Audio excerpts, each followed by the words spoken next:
আজ আমি বেগুনের রসা বানাবো। তার জন্য বেগুন ভালো করে ধুয়ে লম্বা লম্বা করে কেটে নিয়েছি। কড়া ওভেনে বসিয়ে তেল দিয়ে বেগুনগুলো কড়াইয়ের মধ্যে দিয়ে ভালো করে নাড়াচাড়া করে নিয়ে নুন ছিটিয়ে দিয়ে ভেজে নেব।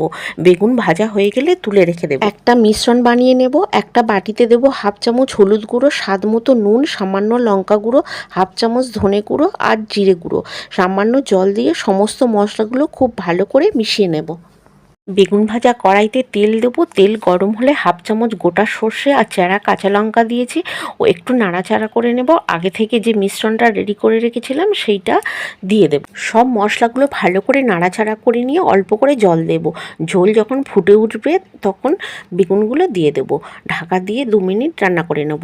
ঢাকা খুলে একটু নাড়াচাড়া করে নিয়ে নামিয়ে নেব। গরম ভাতে অসাধারণ খেতে লাগে। একদম কম মশলায় অল্প সময়ে এটি বানিয়ে নেওয়া যায়। হাতে কম সময় থাকলে বাড়িতে একবার বানিয়ে দেখতে পারেন, দুর্দান্ত স্বাদ।